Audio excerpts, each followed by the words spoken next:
Zaporizhzhia, Ukraine, AP, Ukrainian troops solidified their positions around the nation's second-largest city Saturday as Russian forces delivered more punishing attacks on an embattled steelworks in a bid to complete their conquest of the southern port of Mariupol in time for Victory Day celebrations.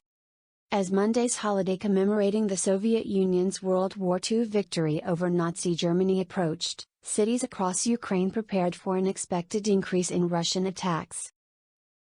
Officials urged residents numbed by more than 10 weeks of war to heed air raid warnings. These symbolic dates are to the Russian aggressor like red to a bull, Ukraine's first deputy interior minister, Yevhen Yanin, said. While the entire civilized world remembers the victims of terrible wars on these days, the Russian Federation wants parades and is preparing to dance over bones in Mariupol. The most intense fighting in recent days has befallen eastern Ukraine, where the two sides are entrenched in a fierce race to capture territory not under their control.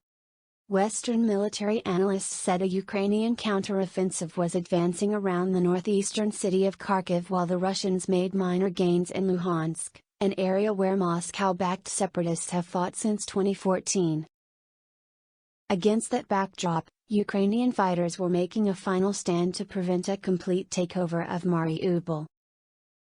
Securing the strategically important Sea of Azov port that would give Moscow a land bridge to the Crimea Peninsula, which Russia annexed from Ukraine during a 2014 invasion. New satellite photos analyzed by the Associated Press showed vast devastation at a sprawling seaside steel mill that is the last corner of Ukrainian resistance in the city. Buildings at the Azovstal plant, including one under which hundreds of fighters and civilians are likely hiding, had large, gaping holes in the roof, according to the images shot Friday by Planet Labs PBC. The bombardment of the steel mill intensified in recent days despite a Russian pledge for a temporary ceasefire to allow civilians inside to escape. Russia has used mortars, artillery, truck-mounted rocket systems, aerial bombardment and shelling from sea to target the facility. Rescuers sought to evacuate more civilians on Saturday after a week of on and off convoys to get people out of Mariupol. Dozens of civilians were delivered Friday to the care of United Nations and International Committee of the Red Cross representatives, Russian and Ukrainian officials confirmed. The Russian military said the group of 50 included 11 children. The latest evacuees followed roughly 500 others who were allowed to leave the plant and other parts of the city in recent days. The Ukrainian government has called on international organizations to also help evacuate the fighters defending the plant. By Russia's most recent estimate, roughly 2,000 Ukrainian fighters remained at the Azovstal steelworks. They have repeatedly refused to surrender. Ukrainian President Volodymyr Zelensky said influential states were involved in efforts to rescue the soldiers, although he did not mention any by name. We are also working on diplomatic options to save our troops who are still at Azovstal, he said in his nightly video address early Saturday.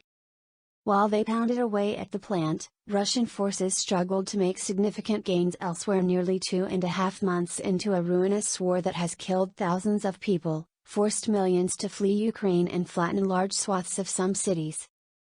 Kharkiv, which was the first Soviet capital in Ukraine, remained a key target of Russian shelling, the Ukrainian military said. The Ukrainian army said it made progress around the hotly contested city with a pre-war population of about 1.4 million, recapturing 5 villages and part of a sixth. A Washington-based think tank, the Institute for the Study of War, said in its most recent assessment that Ukraine's military may be able to push Russian forces out of artillery range of Kharkiv in the coming days, providing a respite for the city and an opportunity to build the defenders' momentum into a successful, broader counteroffensive. Zelensky said in his nightly address that the extraordinary strength of the Ukrainian position lies in all the countries of the free world understanding what is at stake in the ruinous war. We are defending ourselves against an onslaught of tyranny that wants to destroy everything that freedom gives to people and states, the Ukrainian leader said. And such a struggle, for freedom and against tyranny, is fully comprehensible for any society, in any corner of the globe. In other developments, 4 Russian cruise missiles fired from aircraft hit the region of Odessa, where authorities have a curfew in place until Tuesday morning. Natalia Humanuk, the spokesperson for the Ukrainian military's Southern Operational Command, made the announcement Saturday afternoon as air raid sirens sounded throughout much of the country. She said the strike targeted the city of Archivs and no one was injured. Satellite photos analyzed by the AP showed Ukraine targeting a Russian-held island off its coast in a bid to impede Russia's efforts to control the Black Sea. The image from Planet Labs PBC showed thick black smoke rising off Snake Island, some 35 kilometers, 20 miles, off the coast of Ukraine. Ukrainian officials in the last day released drone footage suggesting that Turkish-made Bayraktar TB2 drones launched strikes on the island. The satellite images analyzed by the AP provided the first independent confirmation of the strikes. A Russian missile on Saturday destroyed a Ukrainian national museum dedicated to the life and work of an 18th-century philosopher, the local council said. It posted photographs on Facebook showing the Gregory Skovoroda Museum engulfed in flames. As an indication of his importance to Ukraine's cultural heritage, Skovoroda's likeness adorns a Ukrainian banknote. The museum in Skov-Orodinivka lies near the Russian border in the Kharkiv region where fighting has been fierce. Gambrel reported from Lviv, Ukraine. Jessica Fish in Zaporizhia, Ina Verenitsia and David Keaton in Kyiv, Yuras Karmanow in Lviv, Mastislav Chernov in Kharkiv, Lolita C. Balder in Washington and AP staff around the world contributed to this report.